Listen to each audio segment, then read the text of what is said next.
Hello everybody, my name is Sniping is Fun, and I welcome you all back to my next The 5 list I'm going to present to all of you here on YouTube. And today's list is going to be detailing Nintendo's relations to third parties, most notably now on their current generation system, the Switch.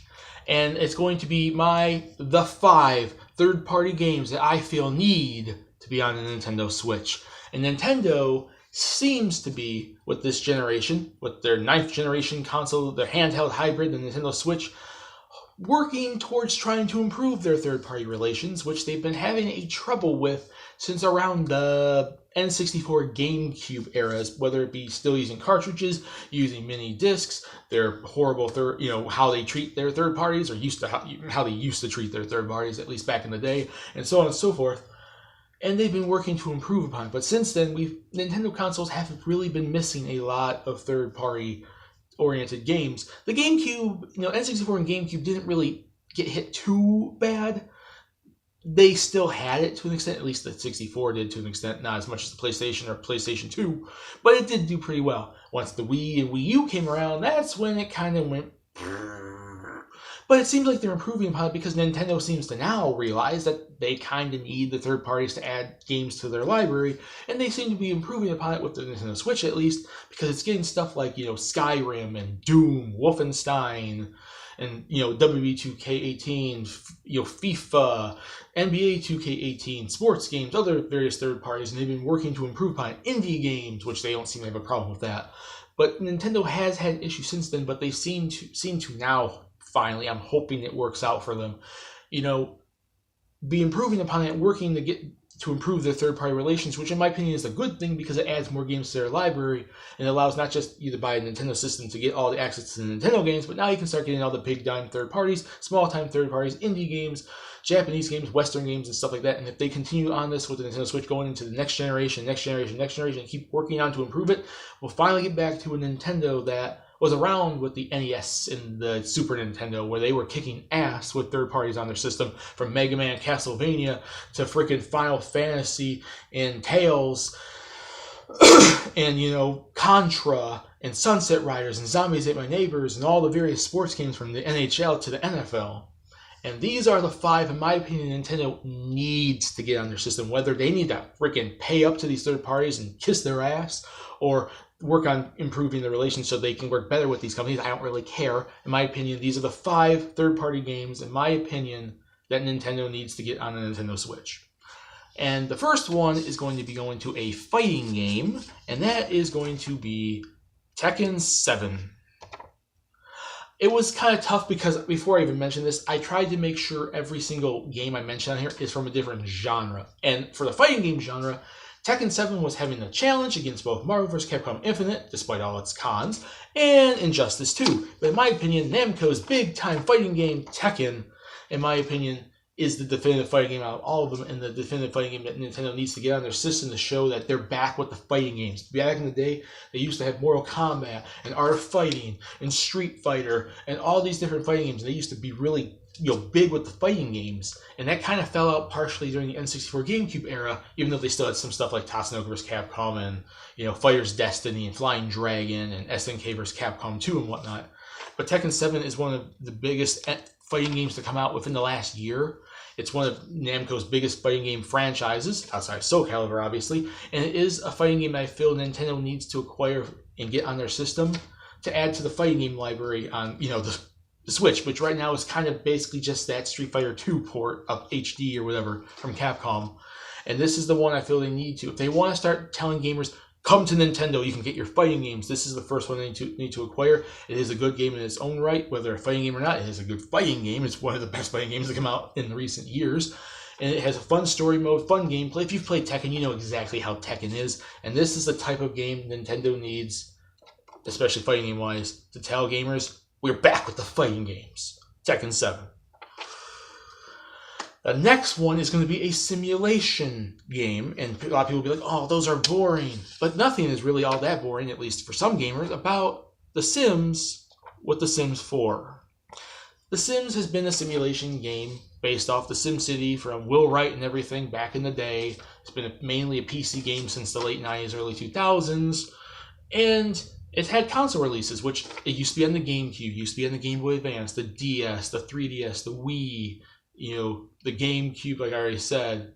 There was nothing on the Wii U or the 3DS, like I said, they had Sims 3.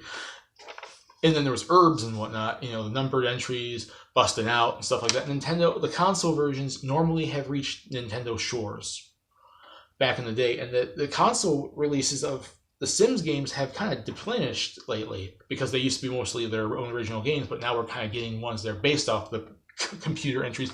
And I know if you want to play main Sims, you always are going to probably go to the computer, but if you want a console experience, especially now that Nintendo has a portable, you can take Sims with you. And the PS4 and the Xbox One are getting a version of Sims 4 after all this time. Why can't the Switch, especially when it's a console game you can take on the go? So if it's close at least enough to the PS4 Xbox One version, you can take it with you. You can put it on your TV, you can take it with you. I love the Sims series because I like creating my own random different little families and people and just messing with their lives and drowning people in pools, getting people married and knocking people up and getting fights and making all out chaos. And it's so fun in this franchise to do whatever the hell you want. You can make them have good lives. You can make their lives suck. You can kill them off. I remember once in one of the games, I basically just made a big giant graveyard in the back of the house with a ton of Sims I just killed. And a lot of people do that too. Starving them and putting them in, pools to drown and whatnot. It's just fun just to toy around and mess around. You can be serious and make serious Sim lives and just have fun, or just make wacky Sims and have them interact with each other. But in my opinion, The Sims 4 is a must for Nintendo to talk to EA. I know it's EA, I know they're hard to talk to, but they're kind of getting some of the sports games, and you used to have all the Sims games, Nintendo. You gotta go get some Sims 4. The next one is going to go to a survival horror game, and it's not Resident Evil 7, although that came this close to being on my list, but I wanted to pick this one instead, and that's The Evil Within 2, which is from the original creator of freaking, Resident Evil. And it's its own original, it has its action elements like Resident Evil now has, but it goes more in survival horror, psychological horror, really cool characters and environment the first game had. And the second game looks to be having the same thing. So, and Nintendo fans love their horror. They play Resident Evil all the freaking time, and then you had stuff like Eternal Darkness and all this stuff throughout the years from third parties, and Nintendo kind of dabbles in stuff sometimes too. Evil Within 2 should be ported to the Nintendo Switch to give the Switch owners, to give Nintendo gamers, the people who own, the gamers out there that own a Nintendo Switch, a survival horror game to play. And just like Bayonetta was done, you know what would be cool? You port this to the Switch and you include the original, because the original never came out for the Wii U. So you port 2 and you add in 1, and then it's a complete package like how Bayonetta 1 and 2 were on the Wii U. Come on, work on it. Survival horror, come on. The next one is going to be an open box game, and and you already know probably what it's going to be because it's the definitive open box simulation, real world, whatever game, and that goes to Grand Theft Auto 5. Now I know people are like, "Oh, I don't want no Grand Theft Auto on my Nintendo," but they have been on Nintendo before. There was Chinatown Wars on a DS, and there was a Game Boy Advance game. I know it's not been a console one. But the time is coming. It's like the year by year. It's now we're finally starting to see if Doom can come to the Switch, and Wolfenstein and all these other games that are starting to get rumors to come to the Switch are confirmed for the Switch. Grand Theft Auto is on its way. It's inching its way. I was going to put Red Dead Redemption 2 on here, and I would love to see that also on the Nintendo Switch and just bring the original with it as well. Like I basically mentioned with Evil Within 1. But Grand Theft Auto 5, it's a big open sandbox world game, interesting environment. It's the newest freaking Grand Theft Auto, unless you want to wait and just maybe do Grand Theft Auto 6 on the Switch. That'd be fun too. But right now, the most recent and most definitive almost Grand Theft Auto is 5. So add like the PS4, Xbox One version with all the online, all the added stuff. And yes, you can do that. You can even add the online as its own download thing, like the multiplayer is for Doom. And just a lot of this right here would be, especially because Grand Theft Auto is one of the most popular third-party franchises out there, it would be definitive for you, Nintendo, to come out and talk to Rockstar and basically, to prove to gamers out there that you mean business with wanting to get, improve your relations with third parties by getting something as big as freaking Grand Theft Auto 5 on your system. Because then if you work with Rockstar and you work with them, you can start getting more Rockstar games ported to your systems in the future, because you start building that you're going to be getting stuff like this on your system, and it's good PR. It's good to have stuff like this because it's popular and will draw customers in. And my final one is an RPG, and I talk about this as much as I talk about F-Zero in terms of games. And this is a game I've been wanting with Nintendo for a long freaking time, because when it was announced, I wanted to see it on the Wii U. And now it's best time to put it on the Switch. And you know about this franchise, and that is Kingdom Hearts 3. Come on.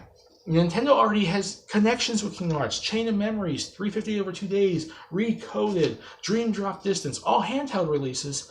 But just like I basically mentioned with like Grand Theft Auto, it's inching ever so closely to having a console Nintendo Kingdom Hearts.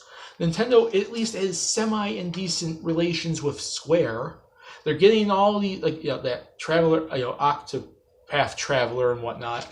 And they've been getting other things on the 3DS and DS for years. So if they've improved their relations, maybe we can start getting some console releases. I was considering the Resident Evil, not talking about Capcom here, Final Fantasy VII Remake, or Final Fantasy 15, or a port of Tales of Berseria. Those were 3 RPGs that came this close to matching out Kingdom Hearts. But Kingdom Hearts 3 is my definitive RPG, and is the most wanted third-party game I want to see on the Nintendo Switch. I want to see it so bad. I love the Kingdom Hearts franchise. I want to see Nintendo fans finally getting something that I feel they deserve, because Nintendo fans love the franchise. There's been 4 of them on handhelds, and it's getting ever so closely to having a console one. And at least they have more fans on there than Microsoft, and the Xbox One is kind of getting Kingdom Hearts 3, so Nintendo Switch for a console handheld, hybrid from Nintendo would be perfect to see Uprisal for RPGs with something like Kingdom Hearts. Like I basically mentioned with Tekken 7 being like the key fighting game to prove to fighting game fans that Nintendo's going to work to get fighting games as their third parties. This right here, in my opinion, Kingdom Hearts 3, is the definitive RPG you need to get Nintendo to prove to RPG fans that you mean business in getting RPGs on your system, and bring RPG gamers back to playing your game, so you can get all these RPGs from Tales and Pokemon, your own games, and like Xenoblade, to getting like Kingdom Hearts and Final Fantasy and everything else, because there's a ton of RPGs out there, and this is the one you need to start with, Kingdom Hearts 3. And those are my 5 third-party games I feel Nintendo needs to get for the Nintendo Switch, and they are The Sims 4, Kingdom Hearts 3, The Evil Within 2, Grand Theft Auto 5, and Tekken 7. Put in the comment section what you guys think. Do you guys want to see these third-party games on the system? And what third-party games outside of these ones do you particularly want to see the Nintendo Switch get, and Nintendo to be able to get for their systems, Switch now or any future system releases they give? My name is Thanks Fun. Like I said, have fun and discussions down there, and I'll see you all later in my next video. Peace.